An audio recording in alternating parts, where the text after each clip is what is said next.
welcome to another 8Q Lighting live streaming video. I am Brian. This is Tom. I'm Tom. And today we're going to talk about our 120 volt AQU CCPK puck light. So we're going to tell you a little bit about it, pros, and tell you all the great things it does, and show you how to put it together and how easy it is.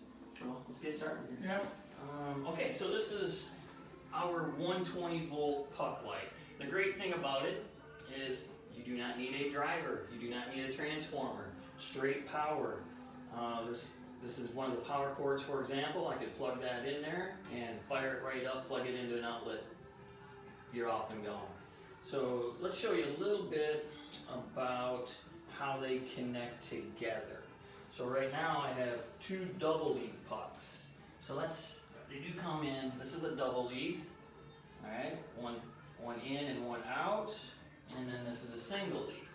So the great thing about the single lead is this should always be your last puck on your system, because you do not need another lead to go out to the next puck. So here's an example right here, Tom. Let's see what we got going on. So I have the first one is hooked up to a power cord. This is a double lead puck. I have it connected to another double lead puck. I'm going to hook it the single lead puck. So this is just a very simple example here. We're going to turn on the power. There you go. This power cord does have a rocker switch on the power cord itself. So there you have it. That's very simple. This here is, when you hook two pucks together, you get about 16 inches on center. Okay? So each lead is approximately 6.5 inches. And then count half the puck, count the plug, about 16 inches on center, which is good. You got a 36-inch cabinet, you're putting them in the center, gives you enough room. Exactly. Let me show you one of the features. They do have what's called a gimbal. So this actually turns. So if you want to direct your light a little bit, you get it, get 10-15 degrees out of that gimbal. So that's pretty nice. Very nice. These are also made up for a surface mount, as Brian's showing you here. Would be a surface mount right to the bottom of your cabinets, china cabinet, wherever you use. These are okay to be used in damp locations, kitchens, bathrooms, that kind of stuff. Inside cabinets, outside cabinets. What Brian was just showing you there also is it does unsnap out of here, and if you drill a 2 3/8 2 3/8 hole, this will literally go up into the bottom of your cabinets. A lot of cabinets will have a dead section in between with a skid on it to where you could actually just have a surface mount. So then now it's surface mounted, but it's still on the surface of the bottom, but instead of extending all the way down, you've recessed the main part of it up and you're only going to see this part of it. Either way you want to do it, they're designed to work both ways. Very simple. You're going to get, your puck light's going to come like this. Just push on it through the center. Just go to the back of it, push it right out.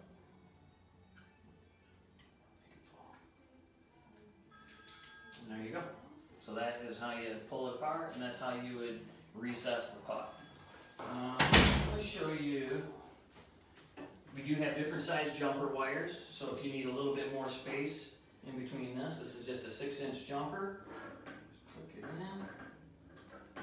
And there's your jumper. So that comes in 6 inches, 12 inches, 18, 24, and 36. So that gives you a wide variety. Now we're almost 24 in between.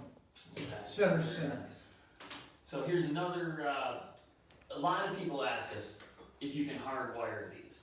So you cannot actually take any Romex. This is what we would consider Romex right here. You can't land Romex right onto this puck. There's no landing spot for this. So you cannot hardwire directly to the puck. But we do have junction box, wiring junction box. So basically what makes these ETL and UL certified to be okay to be, maybe 2-way taped or glued, or maybe small staple this up to the bottom of your cabinet, and you're wondering, well, this is 120 wire, why is this legal? Well, this is legal because it's basically lamp cord. Same reason why you have a stand-up lamp and you plug in the corner and there's wire on the ground. Same thing. That's how come it's legal. What's not legal is to cut this and wire it up into this and have 2 wire nuts hanging underneath your cabinet. And like Brian used the perfect term, there's no landing spot. You can't bring the Romex into here. So we've designed this under junction box for under the cabinet. Still, again, it's got the 3/4 profile to it, so it fits under most light rails. You install it underneath. You use a Romex connector, which will then install to the back. Either the top of it's coming through the cabinet or the back. You bring your Romex in. There's a wiring block inside this that allows you to then hook the Romex direct to it, and you have 2 out ports on each side. So then, instead of using the power cord into a plug, you would just then use the... So you can go right into it with the puck light if you want. If that's not enough room, if this was, the junction box was mounted way in the back of your cabinet, and your first puck light is more than 6 inches away, you need a jumper wire. Not a big deal. Just plug a jumper wire into the port, get that, then plug your puck light in there. So let's just say you have fluorescent lighting that's been there since the track days, right? So you take down your fluorescent lighting, and you have Romex coming out of the back of your backsplash. It's just coming out, and you don't know. You can put in another bar, an LED under cabinet bar, which we carry, but would be an option. But a lot of people enjoy the puck look. They like the fact that they just get a cone of light that comes down and hits their backsplash. They can still use it as a moonlight, or they can use it as a task lighting. These give plenty of lumens out to use as a task lighting. They are a 2700 Kelvin color temperature, thank you. So what you do in that case is if your Romex came out of the back of your wall, then you would just take this box, hardwired up to the bottom of your cabinet. This now, you bring the wire out, feed it out with a jumper to your first puck. Now you're within, you know. Cool thing about that junction box too is you have a port on each end, so you can go split off in both directions. That's nice. Exactly. So then it also comes whether you operate this with a switch or not.